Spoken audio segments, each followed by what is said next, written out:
তারপরে বাবা এই যে শ্যামা মা, যাকে আমরা বলি কালী মা, তাই না? এই মায়ের হস্তকটৈক্য, মায়ের হস্তকটি আমরা সবাই জানি। কটি হস্ত বলছেন? চারটি হস্ত, তাই তো? চারটি হস্ত। চারটি হস্ততে কি কি থাকে বলছেন? একটাতে দে, দে,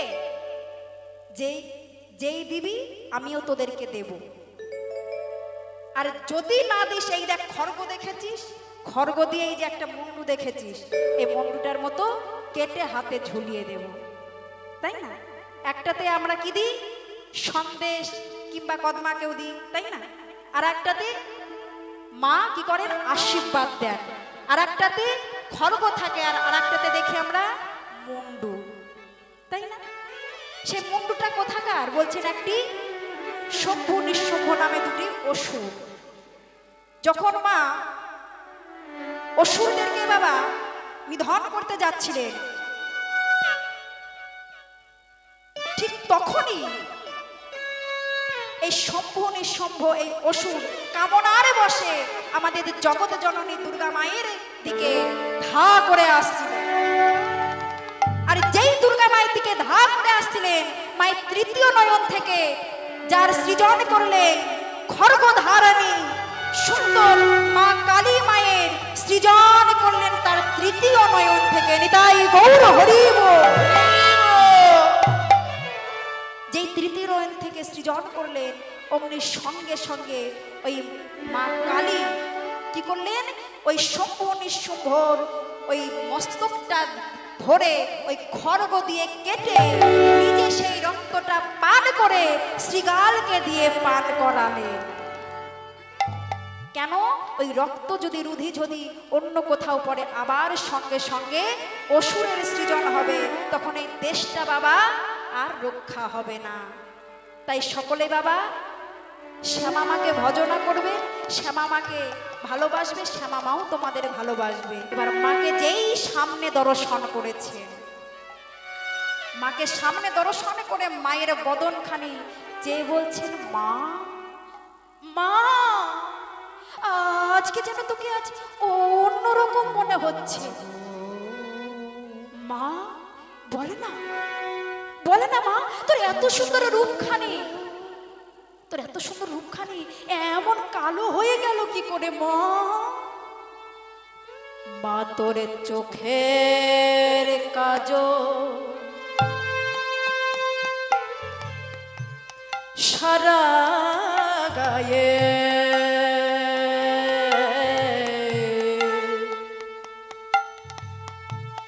মাখিয়ে দিলে কে? মন্তরে চোখের কাজল সারা গায়ে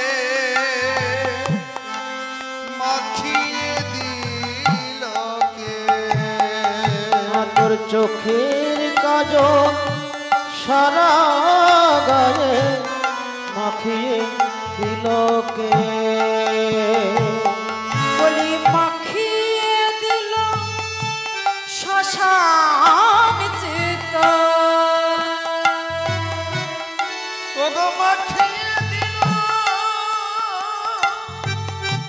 শ্মশান চিতা।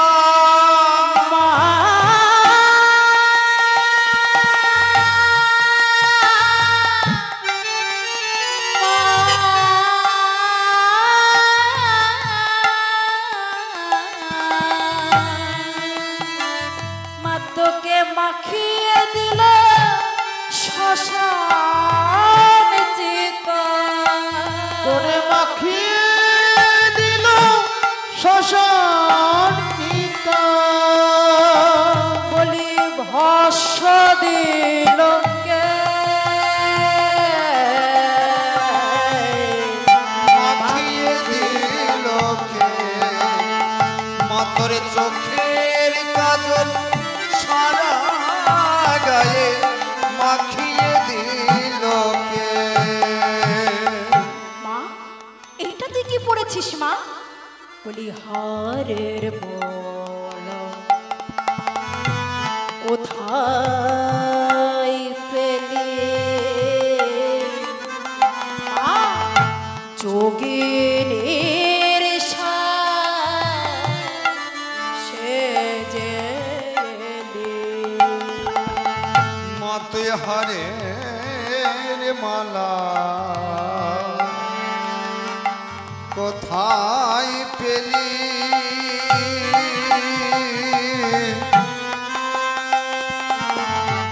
যোগিনীর সাজ সেজে এলি। বলি গৌরী নামটা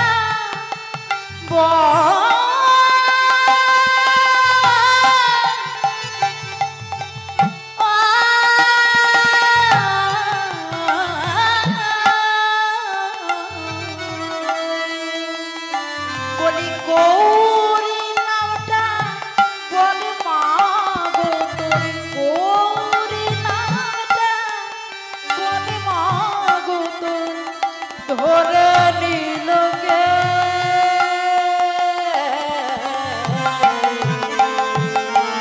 মাখিয়ে দিল কে মন্তর চোখের কাজল সারা গায়ে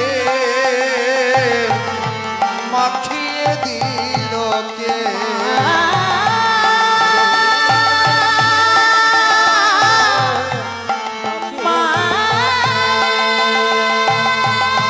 চোখের কাজল সারা গায়ে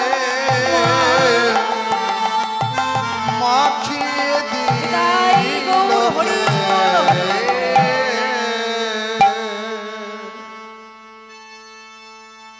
এই যে মা,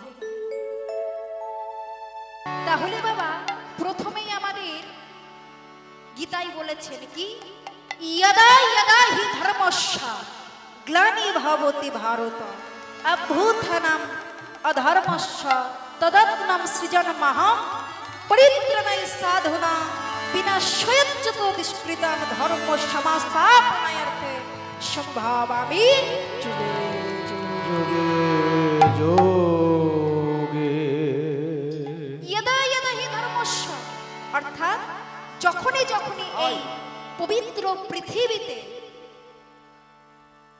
অধমের গ্লানিতে গ্রাস করতে এসেছে ঠিক তখনই তখনই ভগবান আমার নিজ ইচ্ছা দ্বারাই নিজেকে সৃজন করে পরিত্রাণায় সাধুনা সাধুদেরকে পরিত্রাণায় করেছেন বিনাশয়চ্য দুষ্কৃতম দুষ্কৃতীদের দমন করেছেন ধর্ম সমস্থাপনায়ার্থ ধর্মকে স্থাপন করে ভগবান যে আমার শুধু কলিতে এসেছেন তা নয় ভগবান আমার যুগে যুগে অবতীর্ণ হয়েছে গৌর হরি বল।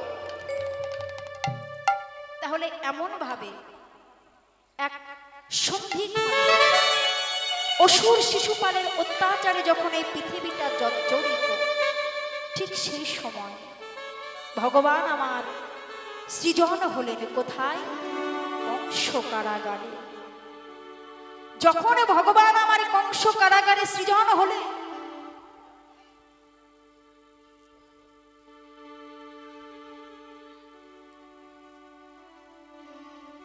যখন ভগবান আমার কংস কারাগারে সৃজন হলেন তখন তার মূর্তিটি কেমন ছিল গো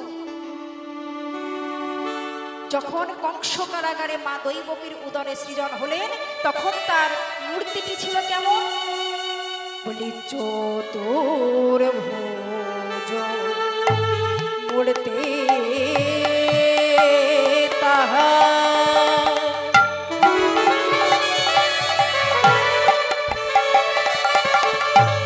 জন্ম নিল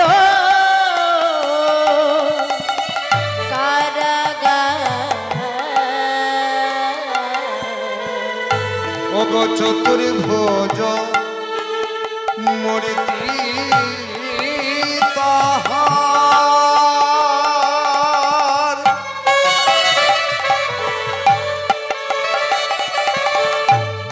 জন্ম নিল কারাগার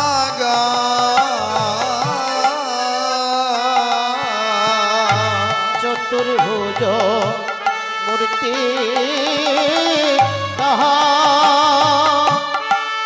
জন্ম নিল কারাগার। হাতে শঙ্খ হাতে শঙ্খ গদা পদ্মধারী। ও হাতে শঙ্খ হাতে শঙ্খ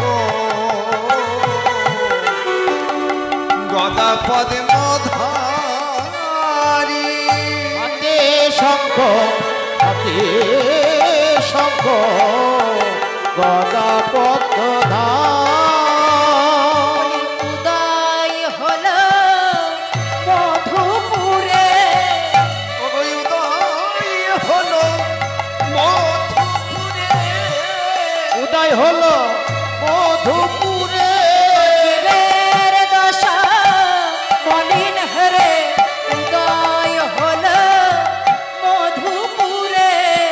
কলিজীবের দশা মলিনী হেরে। নিজ গুণে কৃপা করে জীবের দশা মলিনী হেরে। যমুনায় কৃপা করে ওগো জীবের দশা মলিনী হেরে। নিজ গুণে হরি বল হরি বল। মলিনী হেরে। নিজ গুণে কৃপা করে জীবের দশা মলিনী হেরে। উদয় হলো নয়াপুরে। ওগো কৃপা করি হইলে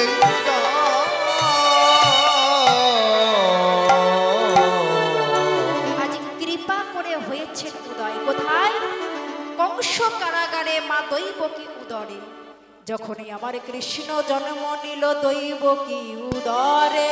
দৈব কি রুদরে। মথুরাই কংস ধ্বংস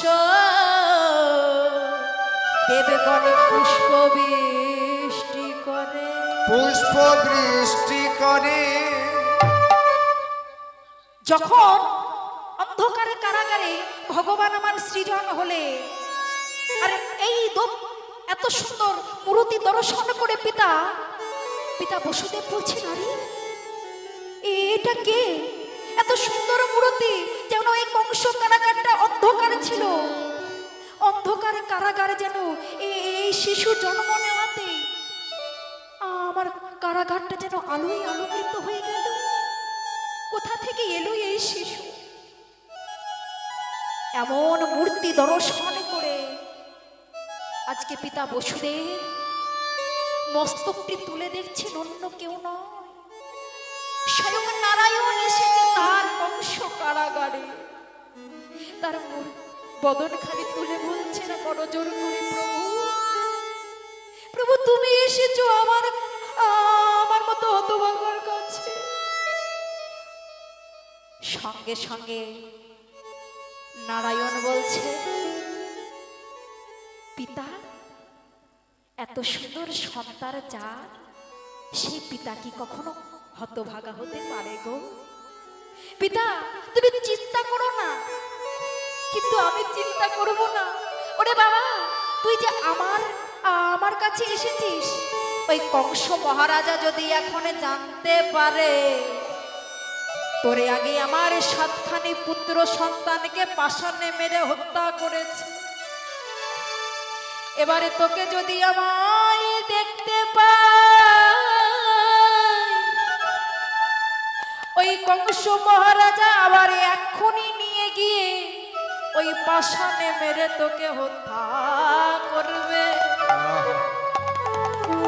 বলছি, পিতা তুমি ভয় করো না। আমি জানি এখানে আমার সুরক্ষিত জায়গা নয়, আমি জানি। তাই তুমি এখনই এই ভাদ্র কৃষ্ণ অষ্টমী তিথিতে ওই দেখো দেব দেবতারা কেমন পুষ্প বৃষ্টি বর্ষণ করছেন, ওই দেখো আহ্বান করে সকলে যেন আমায় ডাকছেন। এই ভাদ্র কৃষ্ণ অষ্টমী তিথিতে তুমি এই কংস কারাগার হইতে আমাকে রেখে আসো বৃন্দাবনের নন্দালয়ে। আর ওখানে আছে একটি মায়াবী কন্যা, সেই কন্যাকে নিয়ে তুমি আমার কংস মামার হস্তে দাও। এবার এইদিকে যেই এমন ভাবে বলছে, ওইদিকে বসুদেব বলছেন, বাবা আমি কেমন ভাবে তোমাকে ধরবো, তুমি যে আমার আমার থেকে ধরা ছাড়ার বাইরে। বলছেন, পিতা ধরা ছাড়ার বাইরে পুত্র কখনো বাবার কাছে বড় হয়। তুমি আমায় স্পর্শ করো, আমি শিশু রূপে ধারণ করছি, আর তোমার ওই শৃঙ্খলিত বন্ধনটা খুলে যাবে। তুমি যাও পিতা, শীঘ্রই এখনই আমায় নন্দালয়ে রেখে আসো।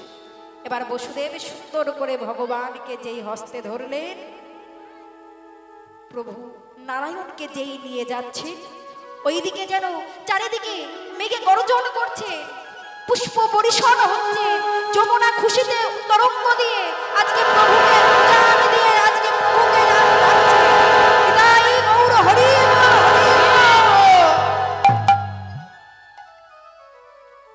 আর এত কিছু দর্শন করে যেই বৃন্দাবনে যাবে, নন্দালয়ে যাবে, পথ মাঝেই আছে শ্রী যমুনা। আর যমুনাকে দর্শন করে বলছে, যমুনা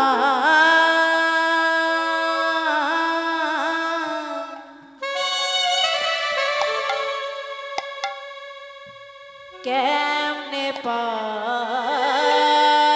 হব, যমুনা কেমনে পার হব। ও যমুনা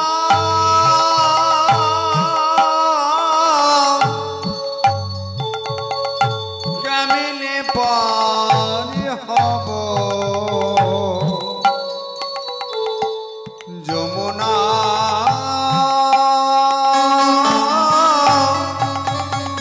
কেমনে পার হব, ও যমুনা কেমনে পার হব, যমুনা কেমনে পার হব। শিশু রূপে গোবিন্দ কোলে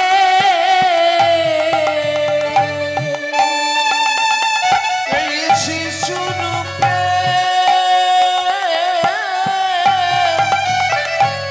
গোবিন্দ কোলে, শিশু রূপে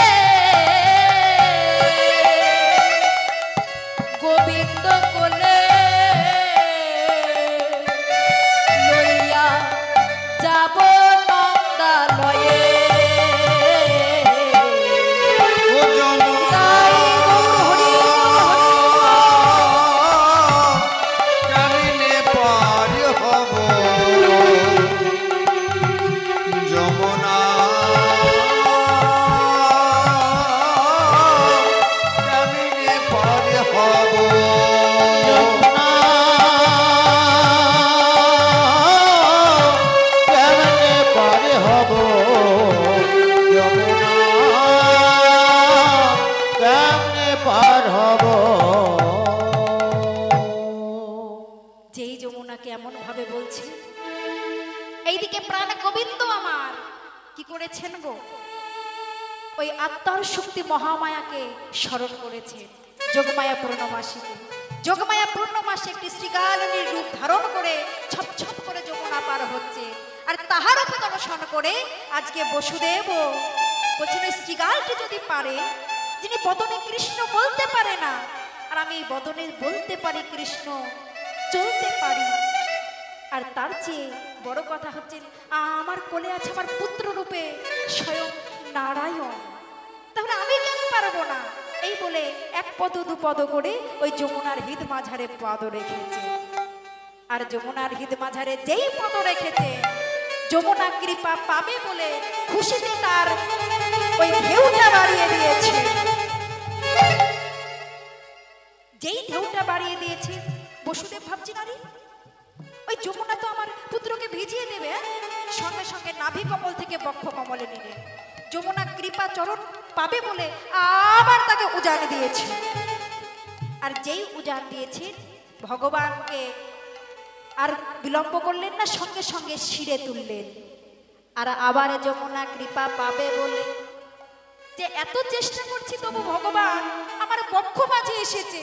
কত যোগী পায় না যোগে, কত ধ্যানী পায় না ধ্যানে। আর আমি যখন আমার গোবিন্দকে পেয়েছি, তবে আমি কি সত্যি কৃপা হইতে বঞ্চিত হব? আবার তিনি নয়ন জলে বুক ভাসায়ে আবার প্রেম সে ভক্তি দিয়ে একটা খুশিতে একটা ঢেউ দিয়েছেন। ভগবান আর থাকতে পারলেন না, পশুদেবের শির হইতে ওই যমুনার বক্ষ মাঝে পড়ল। তাই হরি যেই যমুনার বক্ষ মাঝে পড়ল, যমুনা বলছে, প্রভু তোমার ওই চরণে যেমন স্মরণ না, আমি তোমার ওই চরণে স্মরণে করলাম, তুমি যেন আমায় চরণে ছাড়া করো না গো। এই যে জনমে নয় যেন জনমে জনমে তোমার এই আমি চরণের পাশে থাকি। আমি তোমার চরণে সেবারই অধিকার পাই হরি, পাই হরি। তোমার চরণ হইতে যেন আমায় বঞ্চিত করো না, বঞ্চিত করো বিদায় না হরি। গো। যমুনাকে বললেন, শ্রী যমুনা তুমি কোনো চিন্তা করো না, তুমি যদি এখানে আমায় বাধা রাখো তাহলে আমার অনেক লীলা অসম্পূর্ণ থেকে যাবে। তাই বলি কি যমুনা, তোমায় আমি কথা দিচ্ছি, আমি একা নয়, রাধারানী সহ অষ্টসখী পরিবেষ্টিতা হয়ে তোমার বক্ষ মাঝে আমি লীলা করব। এই দেখো আমার 4টি হাত, তাই না? বাবা বিষ্ণুর হস্ত কটা? 4টি। 2টি হস্ত ওই যমুনার কাছে বাধা রেখে 2টি হস্ত নিয়ে ভগবান কৃষ্ণচন্দ্র রূপ নিয়ে ওই বসুদেবের কাছে আসলেন। নিতাই গৌর হরিব হরিব। আর এই হচ্ছে নৌকবিলাস লীলার সংকেত সূচনা। এবার প্রাণ গোবিন্দই আমার মায়ের হাতে ক্ষীর স্বর নবনী সেবা করে দ্বাদশ রাখালে বালককে সঙ্গে নিয়ে 9 লক্ষ ধেনু নিয়ে আজকে চলেছেন কোথায়? গোষ্ঠ গোচারণে। তাহলে এখানে একটা প্রশ্ন আসতে পারে বাবা, কি প্রশ্ন? যে এই বৃন্দাবনে রাজা হচ্ছেন কি? নন্দ মহারাজা, তাই না? তাহলে তার ধেনু বৎসর ছিলেন কত? 9 লক্ষ ধেনু বৎসর। তাহলে তার কিছু কি অভাব ছিল না যে তিনি নিজের ছেলেকেই রাখাল বানিয়ে গো বৎস গোচারণ করাচ্ছেন? এই যে রাখাল, রাখাল মানে কি গো? র যুক্ত খ আল, র যুক্ত খ আল, রাখাল। তাহলে রাখাল কাহাকে বলছেন রাখাল? ভগবান কৃষ্ণচন্দ্র, ভগবান প্রাণ গোবিন্দ আমাদের সুন্দরভাবে গোচারণ করছেন, গো ধেনু বৎসর চারণ করছেন। গো মানে কি বলছেন? গো মানে পৃথিবী, ধেনু মানে ইন্দ্রিয়, আর চারণ মানে হচ্ছে রক্ষা করা। হরিব। তাহলে প্রাণ গোবিন্দ আমার সারা দিন পিতার ওই 9 লক্ষ ধেনু বৎস, আমরাও এসেছি বাবা, আমরাও ধরাই এসেছি 9 লক্ষ ধেনু বৎস নিয়েই কিন্তু এসেছি। পিতার ওই 9 লক্ষ ধেনু সারা দিন গুছিয়ে যে চারণ করতে পারে, গুছিয়ে চারণ করে আবার গুছিয়ে যে নিশি অবসানকালে যে নিয়ে যেতে পারে গৃহে, তিনি হচ্ছেন একমাত্র শ্রেষ্ঠ রাখাল। নিতাই গৌর হরিব হরিব। তাই ভগবান আমার খেলা খেলছেন, খেলতে খেলতে যেই সুবলের বদনে দর্শন করেছেন, সুবলের বদনে দর্শন করে প্রভু রামা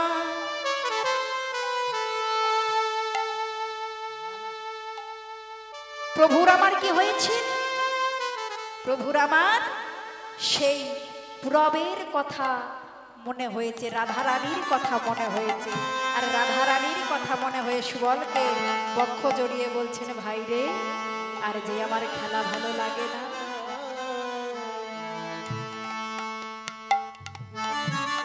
আর খেলা ভালো লাগে না, তাই প্রভু আমার কি করছেন,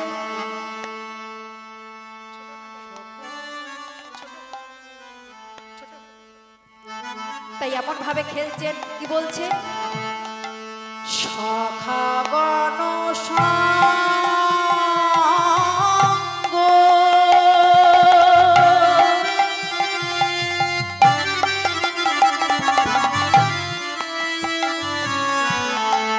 ছড়ি যদু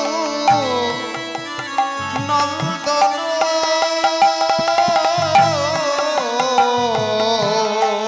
সখগণ সঙ্গ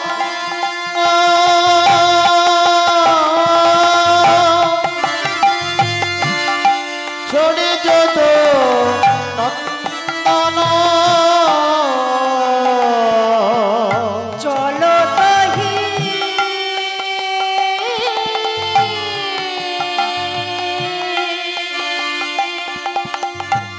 না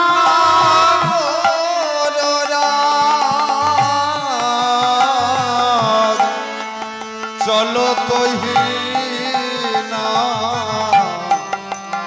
গররা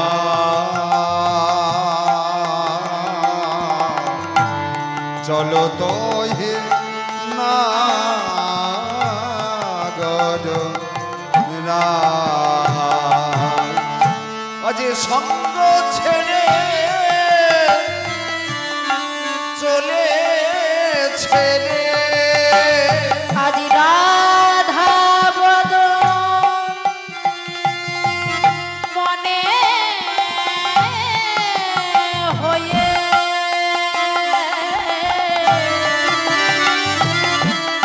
সঙ্গ ছেড়ে চলে ছেড়ে রাধা বল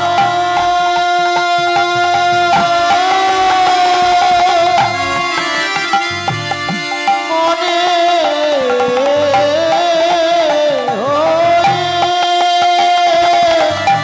সঙ্গ ছেড়ে চলে ছেড়ে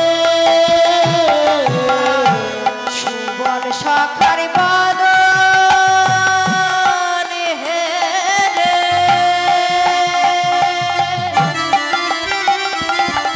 গোবিন্দ আমার বলি সঙ্গ ছেড়ে চলে ছেড়ে ও বসু বলে সখার বল হেরে সঙ্গ ছেড়ে চলে ছেড়ে ভজনের বদন মনে হয়ে প্রভু সঙ্গ ছেড়ে চলে ছেড়ে আরে চলো তহিলা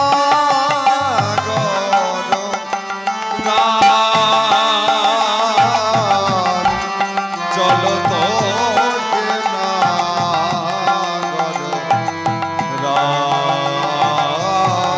চলো তহি নাগরা চলো তহি নাগরা ভাবিনি মনোরথে চলিল বিপিন পথে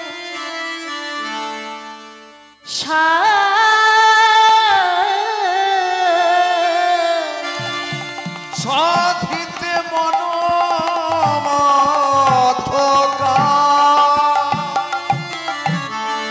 আজ ভাবিনি মনোরথে চলেছেন মা, আর যেই ভাবিনি মনোরথে চলেছে ধেনু বৎসত সকল কিছু তার রাখালকে সঙ্গে দিয়ে যেই চলেছেন, যেই দর্শন করেছেন কাকে, শ্রী যমুনাকে, হে যমুনার জল মনমত উথাল, হে যমুনার জল মনোমথ উথল যমুনার জল মনমথে উত্থান পুরিল মুরলীর শান পুরিল মুরলীর শান।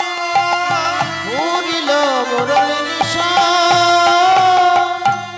ও মা, যেই মুরলীতে নিশান দিয়েছেন ওইদিকে কি হয়েছে? প্রাণ গোবিন্দ আমার হেরি যমুনার জল, যমুনাকে দর্শন করেছেন, হেরেছেন অর্থাৎ দর্শন করেছেন। আর যেই যমুনাকে দর্শন করেছেন, শ্রী যমুনা প্রাণ গোবিন্দকে দর্শন করে তার পূর্বের কথা মনে হয়েছে। ওই যে যমুনার শরীরে যখন পড়ে গিয়েছিল, বলেছিল না যে তোমার বক্ষ মাঝে আমি লীলা করব, সেই পূর্ব প্রতিশ্রুতির কথা মনে হয়ে প্রাণ গোবিন্দ আমার যেই দর্শন করেছেন মৃদু মৃদু হাসছেন। আর ইহারূপে দর্শন করে যমুনার জল খুশিতে তার তরঙ্গটা বাড়াইছেন। আর যেই তরঙ্গ বাড়িয়েছেন ওইদিকে লীলা করতে গেলে বাবা যোগমায়া পূর্ণমাসী ছাড়া হবে না। যোগমায়া পূর্ণমাসীকে যেই স্মরণ করেছেন, যোগমায়া পূর্ণমাসী বললেন, প্রভু লীলা যদি তোমায় করতে হয় তাহলে একটি তরী নির্মাণ করতে হবে। হরি বল হরি। তুমি একখানি তরী নির্মাণ করো। এবার সুন্দর করে প্রাণ গোবিন্দ আমার একখানি দেহ তরী নির্মাণ করছে। কি দিয়ে গো? আসক্তির তক্তায়া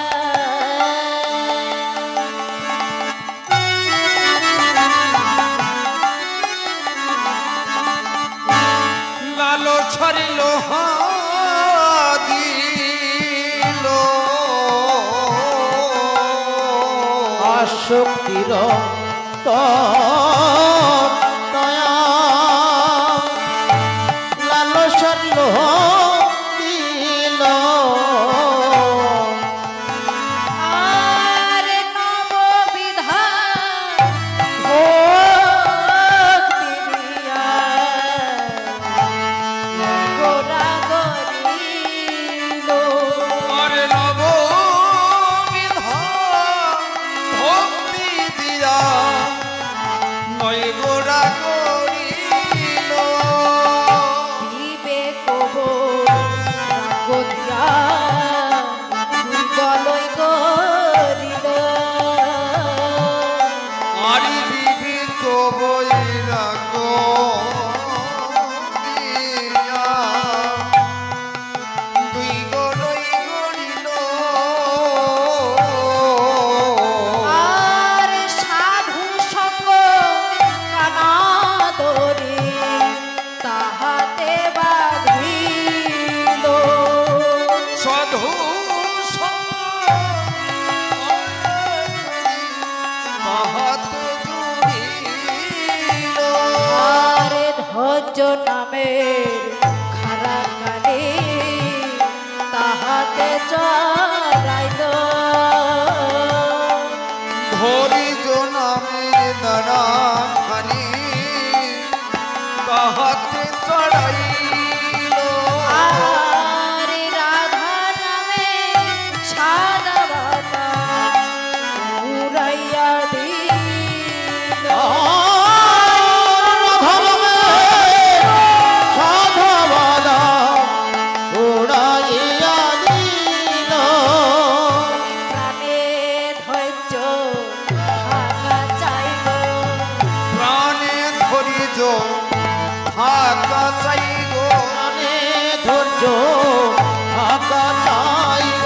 বুঝবে যদি পাকা কানায় প্রাণে ধৈর্য থাকা চাই। ওগো ধরিবে যদি প্রাণী কানায় প্রাণে ধরিজ সৃজিল তরণী খানি প্রবাল কোতায়ানি মুকুতয়ানি মাঝে মাঝে হীরা রোগাথুনি হীরা রোগাথুনি।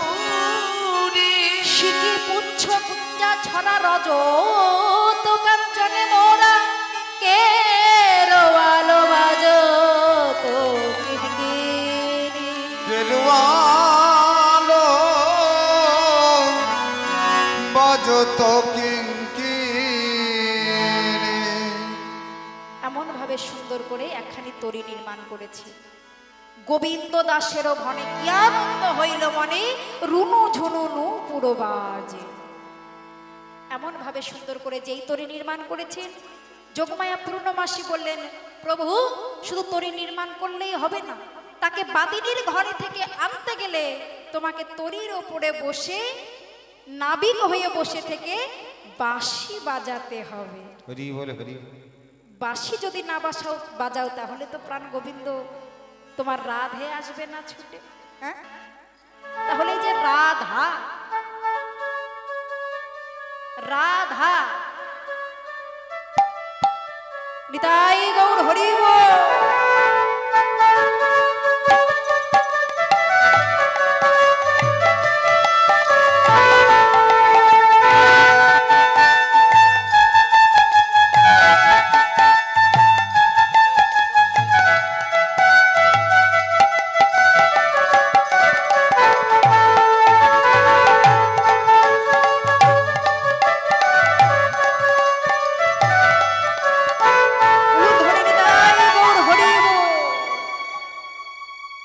এইভাবে বাবা বাঁশি বাজছে, যদি এমন ভাবে বাঁশি বাজে তাহলে কি ঘরে কেউ থাকতে পারে গো? কেউ থাকতে পারবে না।